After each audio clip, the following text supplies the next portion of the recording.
Well, hey everybody, welcome to Chinwag Nation episode number 17.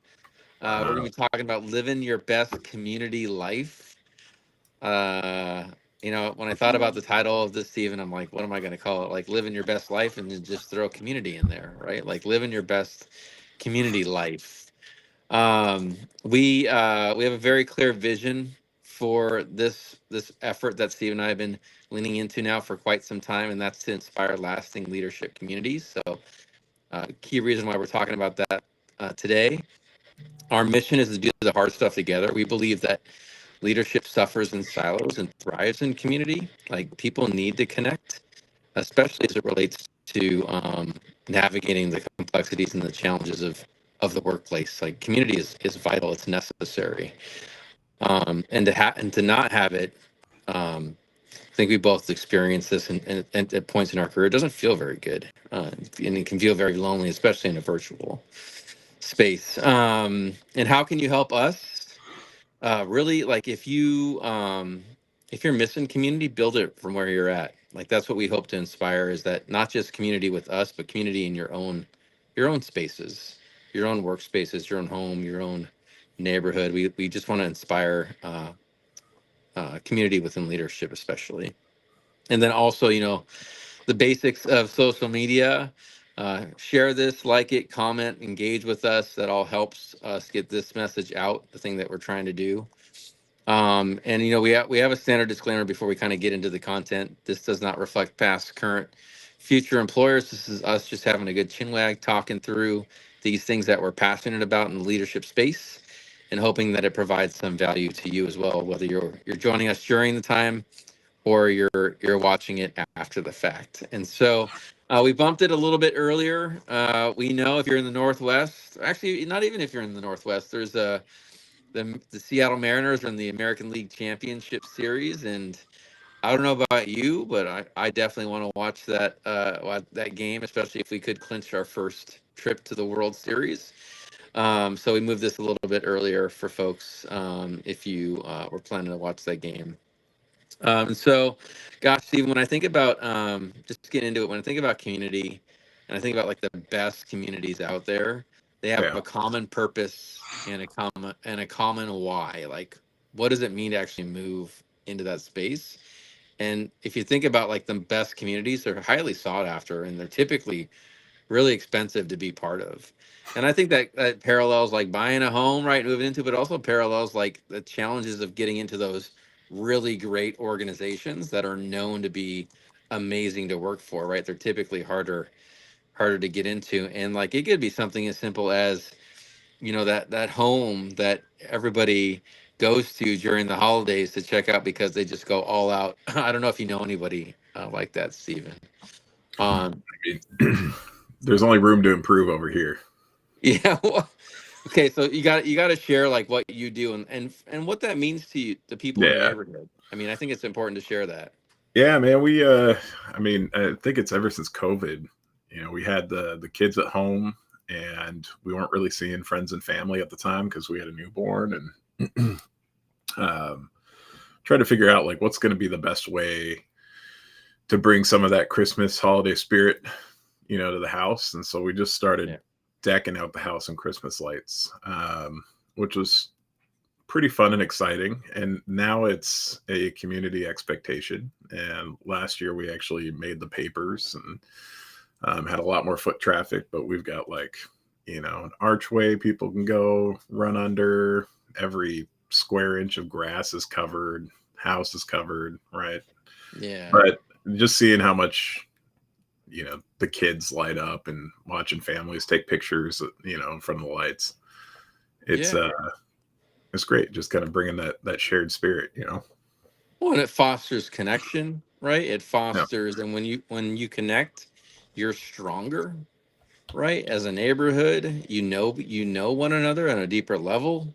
Like those little things matter, and they inspire things. When I was on the board of the Northeast Neighborhood Association in Olympia, one of the things that we were always looking for, because we were able to like apply for grants to make the neighborhood better, right? And one of the things that we were focused on, our common purpose was really walkability, right? Making the neighborhood something that people, when they lived there, like it was very walkable, right? There were sidewalks, there were pathways, there was an investment in connection in the neighborhood, and that was our common purpose and our common why. And I mean, like if you think about just that simple concept of walkability and connection, it makes that whole neighborhood stronger. You bridge streets, right? You bridge pathways, you bridge homes, and you get to know one another on a deeper level. And I think that translates to the workplace as well, right? The more intention you invest in connecting people, the more intention that you invest in fostering dialogue. I mean, when I was putting when I was putting this together, I couldn't help but think about, like, I don't know if this is even done anymore, frankly, but back in the day when somebody new moved into a neighborhood or into a community, what was the first thing that happened? People brought them cookies, they introduced themselves, they knocked on the door. I don't even know if that's a thing anymore. So if you still do that, we want to hear about it. But like that was a big deal, and I think that I believe that that's something that's just as important in, right, the Yeah. workplace. Yeah. It almost feels like times are different now. In Yeah, what do you sort of, mean? sort of like, I don't know, a sad way. Because like you mentioned, right? You don't know if that's a thing anymore. Yeah, Like, your home was never just a home. It was like your little village, right? Your community yeah. out there. You don't really see that very often. I remember we had a neighbor not that long ago, it's like a month and a half ago, whose wife had a serious accident, Hmm. and um, we baked them like some cookies, and I think we had some fresh apples and things like that. Right, we brought it over in a little basket, and Nice. just like set it on their porch with a little note, just let them know if they need anything. Let us know. Your neighbors are here from across the street, right? And Yeah, like I bet.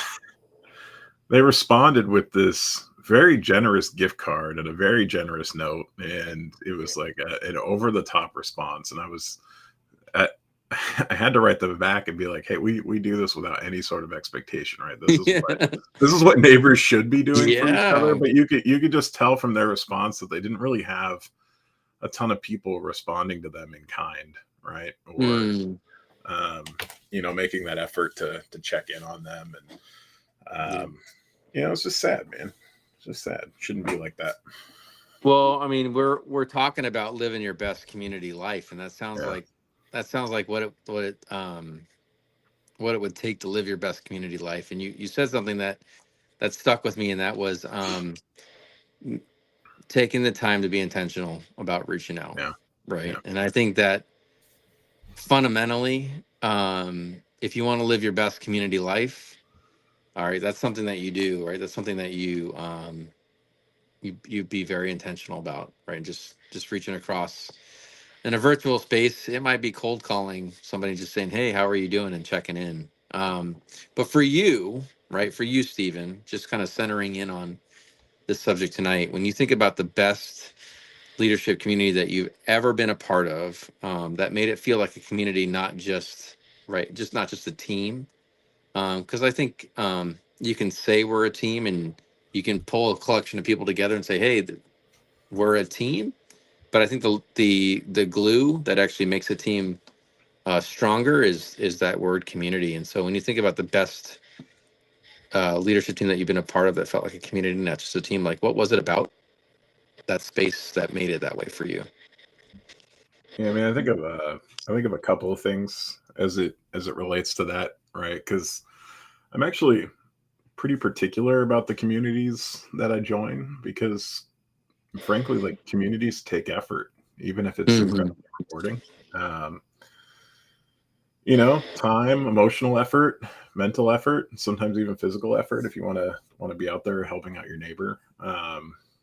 And because of that, right, you have to make sure that you're able to prioritize um, your community as part of your everyday life. But when I think about leadership community, there's a couple of things that jump out at me. One of which is, and you were talking about this earlier around purpose, right? But empathy and a shared purpose, right? Yeah. Because Okay. I think it's never just about the work, right? In a professional sense, it's that everybody cares about each other's growth, and that's part of the purpose, and that leaves room for vulnerability and development of trust. Um, and that, frankly, like when you're a part of that community, right, you feel energized versus a transactional relationship.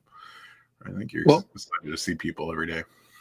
what would that look like for you? I mean, from both a giving and a receiving standpoint, to invest in somebody's or care about somebody's growth, Yeah. right? Like, how have you done that? And not just at like not at just a boss to an employee standpoint, but like peer to peer, right? How have you invested in growth, and how has that been given back to you? Just out of Yeah. curiosity, like, because I think it's one thing to say, I care about your growth, Yeah. right? And to your point, it's another thing to actually do that and then prioritize that and invest time in it. Um, and so I would love to hear like a time that you've given and the time that you've received in that way. Yeah. I mean, there's a couple of things, and some of this might sound non-traditional, but it kind of goes back to the original question about leadership communities themselves, right? Because you have to model these behaviors if you want to develop a community around that. Because it's not always as simple as like, hey, go stand up a community, right? Like, Right. you have to sometimes create a following for yourself. But um, one is being able to check your ego at the door, your positional power at the door sometimes, and just sort of promote shared learning, right? Learning together. Another that's really important is, and a lot of effort can go into this, and sometimes even a little effort goes a long way, but creating areas of psychological safety, right, Mhm. for individuals. Because you have to think, right, like what we subjectively call a great leadership community. um, we would like to think that we're talking about healthy leadership communities. Yeah. But keep in mind, like, some people want a community so bad and have this psychological safety, this feeling of being understood, this feeling of being or having belonging, right? That, like, I mean, there's been some pretty radical cults that existed, right? Where people have been brought into True. that, like, That's because true. they felt seen, they felt cared for, they felt like they were part Mm. of a family, right? Yeah. Um, and so psychological safety is really important. Mm. Understanding that there's a psychological need for community as well, is really important. And Yeah, I like that. frankly, it can be something as small as like every Thursday morning on my calendar, man, I have a little reminder to hand write little shout outs to members on my team before they get into the office. Yeah, I remember you shared that. Yeah. Yeah. And Yeah, I'll do that's like pretty. 3 to 5 of those that day. It takes me Yeah. 5 minutes, and just Mm. leave them on my team's keyboard.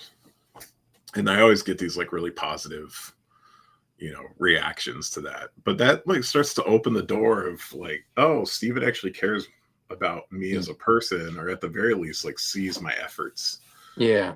right? And that like small amount of trust over time allows for a relationship to be built in which you can then kind of grow together, or somebody might seek out mentorship, or somebody might want to partner with you, or heck, you might even be able to learn from somebody else, Mm. right? But you have to kind of set the stage for that, because the most amount of growth that happens in a community or a shared partnership comes from a high level of trust and vulnerability within that relationship, and that's never Mm. just offered up. So Mm. What and I about would say, what about receiving for so you? yeah, I was just gonna touch on this, but one of the things that I would say first started my, like, I don't know, how you would call this.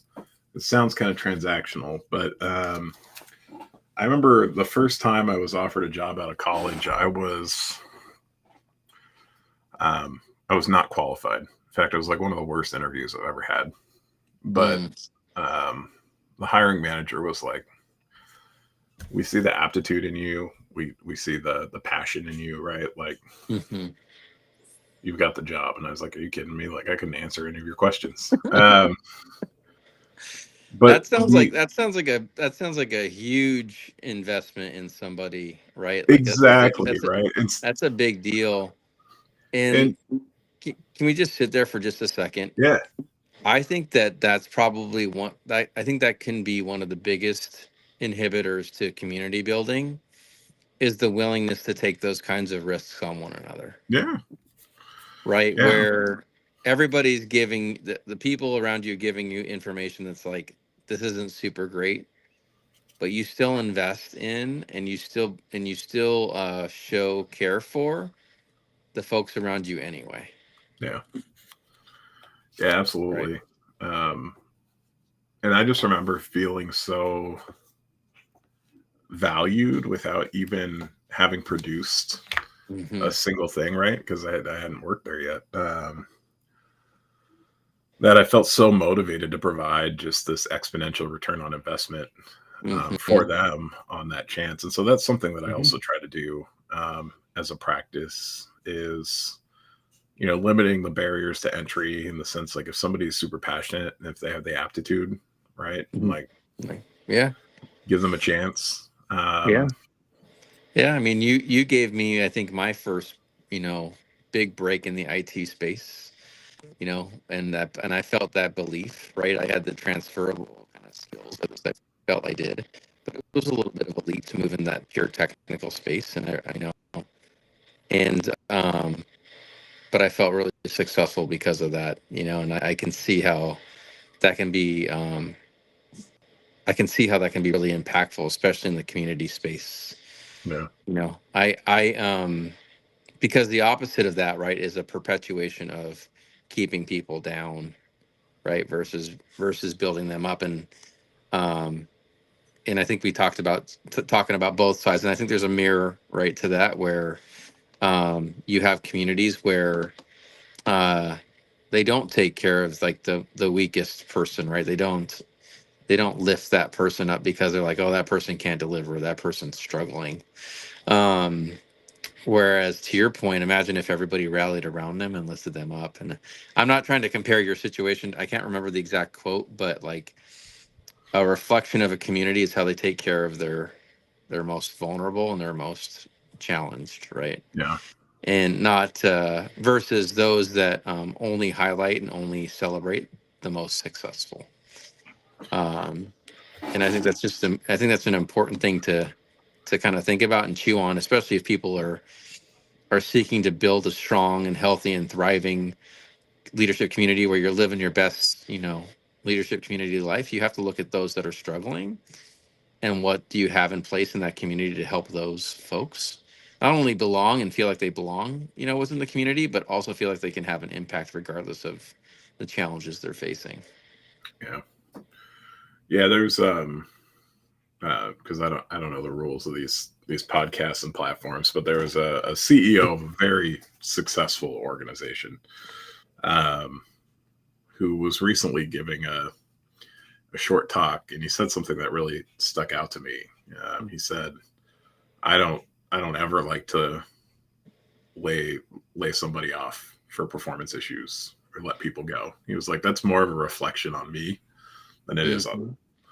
right." That's right. Like the you know and as somebody who has had to make that tough call to let people go, right? Who's also had to make the tough call to like hire the right candidate out of a very um, qualified candidate pool, right? Like it, that's that's the kind of stuff that haunts you, right? Because Mm-hmm. there's so much potential and energy in every single Mm-hmm. human being, and so much inherent value in every single human being. Yeah.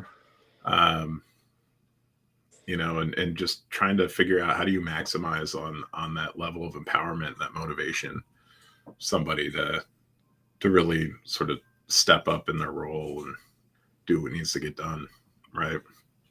To that Yeah. point, you know, there's sometimes some people just don't change, man.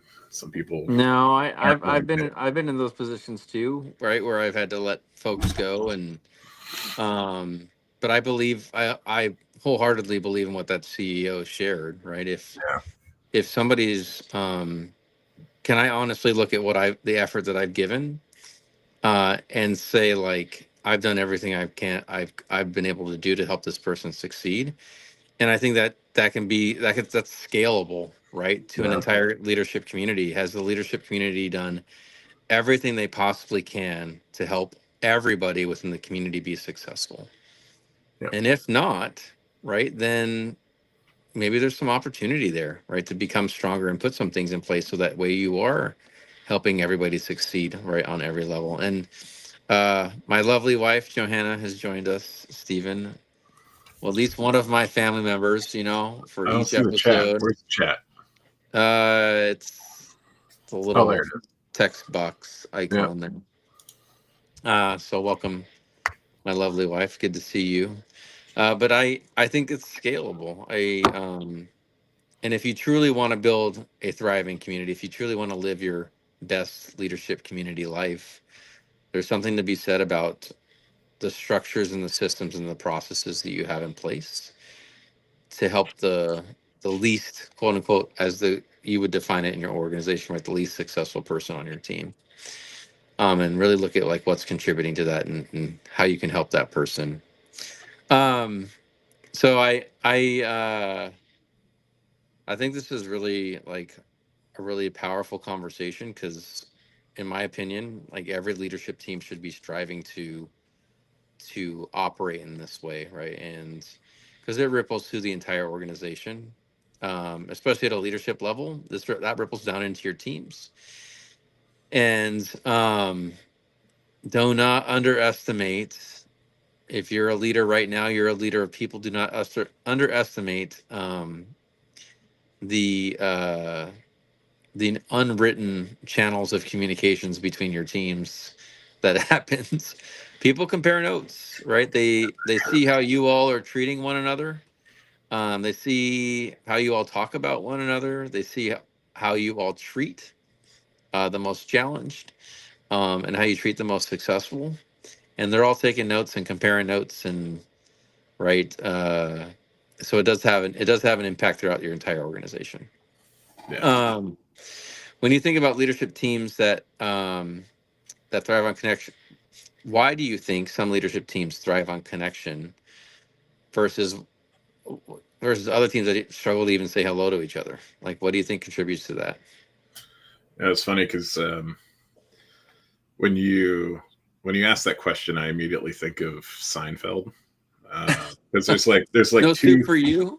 there's like two really notable like attempts to build community in that one. One is I believe like Elaine is dating Lloyd Braun, who's like the senior policy advisor to who's a guy who's running for mayor, and she throws it out there like everybody in town should be required to wear name tags, right? So that way it feels like you know your community, and that idea like ultimately caused him to sink his campaign, and right, and the Oh, policy he advisor. actually did it. He actually like. Yeah, he put it forward, and then he fired the policy advisor, and he lost the campaign, right?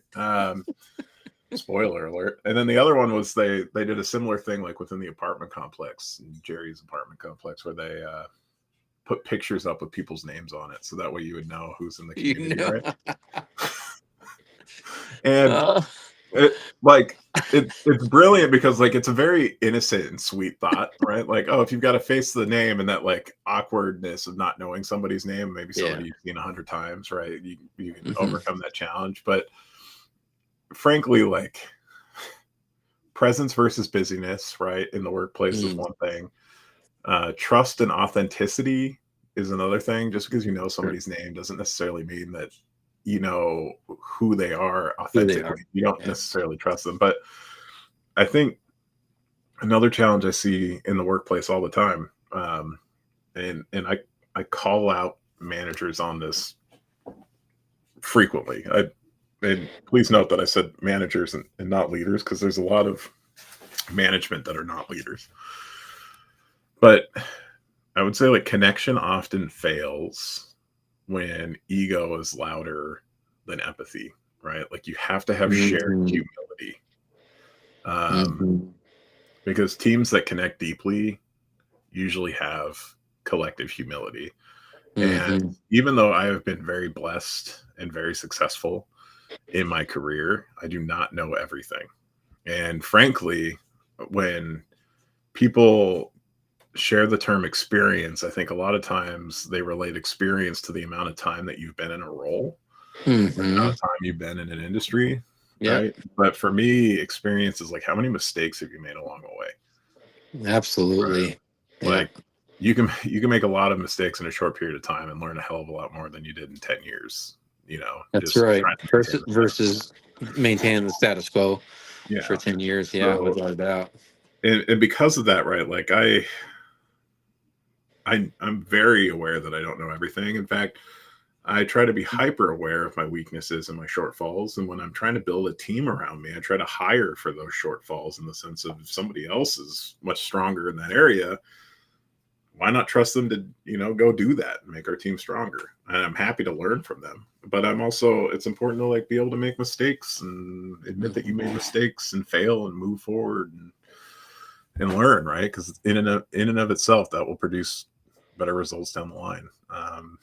Because we Mm. are human beings, and we are going to make mistakes, and it happens all the time. But so many people are,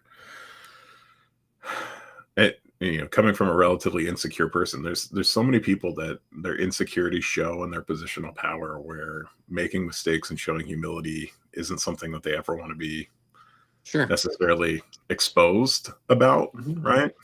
Yep. Um, and because that could be scary and could make you feel like you're not doing a good job or that you're not meeting expectations. But Well, uh, especially if that's the culture that you're in, yeah, right? Like I think there's an organizational design component to yeah, this as much as there is an individual responsibility to be humble and own your mistakes and set your ego aside. Right? yeah, That may be easier said than done if that's not what the culture fosters. You know, right, which can be in itself challenging. But I see yeah, what you're saying, right? This is what you have control over, right? hmm, This is what you as an individual can do.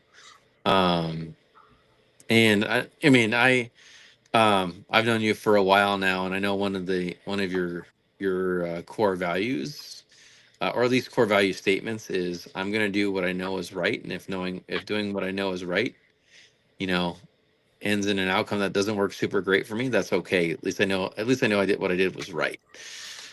So I think there's uh, there's a lot to be said around that, especially if you're showing up in a way that's different than how your organization, right, wants the culture to operate or at least invest in. for sure. When I thought about this question, I thought about just a real like kind of simple idea, right? And that's in a virtual environment, we're missing a lot more nonverbal communication than Yeah, we would. This is not a stance on RTO or anything or RTW or anything like that. Um, this is just the challenges that come with, right? Imagine if we were holding this right now, Stephen, and we had our cameras off, and we couldn't really kind of see our nonverbal communication. I remember in my communication degree in college, they said, "Oh, that's funny." I was, sorry. it's okay. We've invested in the relationship enough that I can handle that. I remember my undergrad, man. They said that 75%. There's a lot of it's definitely above 60%, right? Above 75% of communication is nonverbal, right? So how can you have community without nonverbal, right? Physical energy and connection. I think it's harder to. So just the absence of nonverbal cues makes it hard to build connection and even just say hello to folks, Yeah, right? Especially if you're brand new to an organization, you're just joining the community, and you're trying to get a beat on things, trying to get a feel for folks, and you can't read the room, right? Or you can't you like you don't know if something you just said landed wrong or not because nobody's on camera. for sure. I mean I think that's a huge inhibitor to actually building community, is not having that. And so there's something to be said about figuring out ways to navigate that if you truly want to invest in community building and living your best leadership community life. The second thing, what's that? Go ahead. See? I was gonna say, like, even with cameras off, right? Yeah. You said you're not sure if something landed well Yeah. or didn't land well. I'd take that even a step further and say, like, did it land at all? Right? Because, like, when Sure. people are off camera, like, a lot of times people don't listen. I'm No, guilty of that. I've got they're a doing thousand some things to they're work on. doing something else Yeah, for sure. And so I mean, maybe this idea of community is antiquated. Maybe it needs to be called something different, right? yeah, Um, but I know, and I'm sure you do as well. The more that we connect with folks, the better off, right? Um, the relationship is, and the better off the people around us are. hmm I think there's nothing but positive outcomes that come from building community with one another. But the second item I wrote down, which is it's somewhat similar to yours in that you talked about the importance of prioritization, right? You mentioned this idea of like I prioritize and I invest time every Thursday to do these things. And the second thing I wrote down was investment in relationship, not so like investment in the one to one, but also investment in the relationships right within that community. And so it might be um, something as simple as writing notes every week. That's an investment in that one-to-one relationship between you and that person that you're writing that shout out to. And then it also might be right you hosting a meeting to just do shout outs for everybody, right? To shout out on a yeah, regular basis that you just step out and lead. That kind of stuff is contagious. In when I think about when we lived in Olympia, it's not so much anymore because where we live now, it's kind of spread out. We lived in the Northeast neighborhood next to the San Francisco bakery, so everything was like everybody was just like connected just by the design of the neighborhood. But we would, during the summer times, we just our front door would and our back gate would be open the whole time, and we'd have this like endless stream of kids run yeah. to the home, eating popsicles, jumping on the trampoline, and then they would just go to the next house, right? And they would just kind of like rotate around and like play, but like just having that um, openness to receive people and connect was what from my perspective was like an investment in the relationships right within the neighborhood. And I think there's a lot to be said in doing things that foster connection, um, breaking bread together, right? Or um, just having your door open. Um, if you are in office or having your virtual door open. Hey, at these times during the day, every week, I'm available. You know, Yeah. or if you ever see my green light on, call me anytime to talk about anything. Right, and I think that those types of things can lead to a workplace living their best, leadership community life. I talked about this last time but I feel like it's something that's worth repeating over and over and over again. Simply asking somebody like, "How are you doing?" Um, in itself can be an act of building community and connection with one another. It's when it's when our gut and our heart is telling us someone is struggling, and we do nothing. Yeah. You And know, frankly, man, like, bold statement here, right? This isn't off of any formal research. This is just my gut reaction. I would say everybody's struggling in their own way, right? Mm. Um, Sure. and I think it's really important to remember that, right? Because the community doesn't necessarily just have to apply to the workplace. Community Sure. could be your family unit. It could be, your church or religious group. It could be your neighborhood. It could be nonprofit that you're part of. Whatever. But everybody's struggling in some way, shape, or form. Uh, Mm. I would say social media has perpetuated that gap in a pretty unhealthy way. But I Hmm. think it's just really important to know, like, you can't care too much for people, right? Like, in a way, like, don't over. You're basically saying Yeah, like be endlessly pour out care for one another. yeah, be kind to Yeah. people. Now, don't Yeah. over identify to where you're sacrificing your own mental well being, right? But Sure. it could be a kind gesture to your point of just asking somebody how they're doing. And if they're Yeah. having a bad day, now we could talk about the difference between sympathy, empathy, and over identification. But if they're having a bad day, it doesn't necessarily mean that you now have to have a bad day, Sure. right? Like, but Yeah. you could listen, Yeah. right? And respond, Yeah. um, and just show care, right? One of But my one of my biggest projects early on in my career with the state was an agency wide effort to improve onboarding. All right, and you're a Lean Six Sigma black belt. I'm a Lean Six Sigma black belt, right? So one of the first things you do is you understand the current state. And in this organization, right, there were stories of people showing up on their first day, um, and nobody was there, right, to say hello. And so I dug into the research, and there's a lot of reasons as to why that happened, right? Somebody was, I mean, it's not a that's not the point out that somebody did something wrong. It's just to say that like there's it's to make my point here about connection. So I dug into the research and I looked at like what makes an amazing onboarding program, right? What makes something why do people typically stay in an organization, and what are the things that contribute to that? And one of the first things, well, they talked about several things. One was before somebody even starts, make them feel like they're welcomed, right? So send them an email before they even start and say hello. um, Reach out to them as a manager, right? Make sure as a manager you're there on their first day.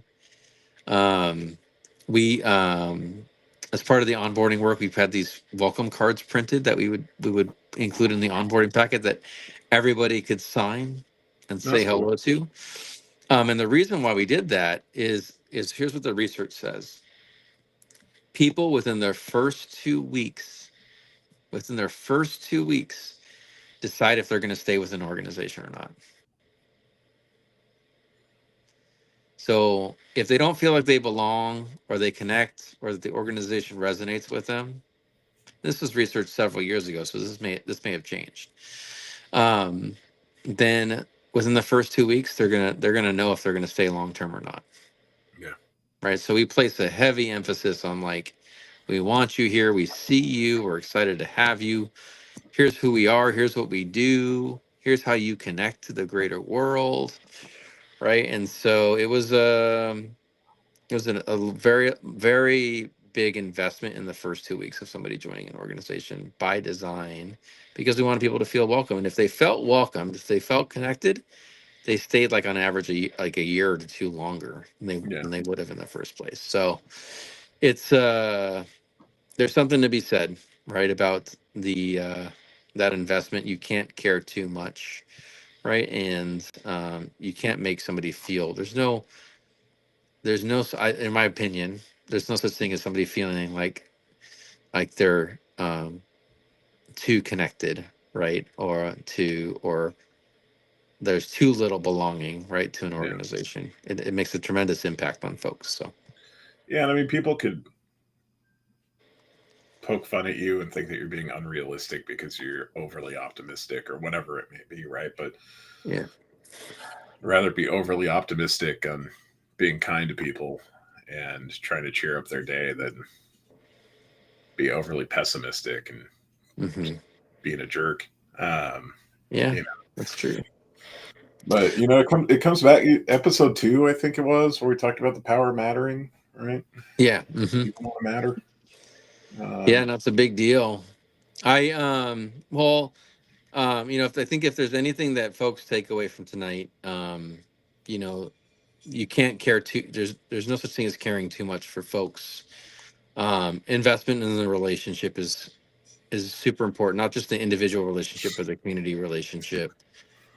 And then making sure that you as a team, right, are caring for and designing ways to care about and take care of your most vulnerable and you're most challenged person on the team. It's a reflection of you, of who you are as a community, as a leadership community, and how you take care of those that are not doing as well as you are, right? And so, some things to chew on, right, to live your best community life.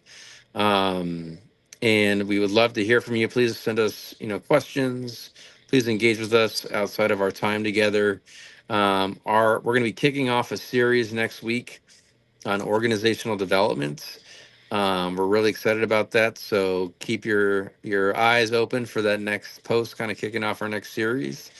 And go Mariners. Yeah, buddy. Any closing thoughts on your end, Steven, before we wrap up?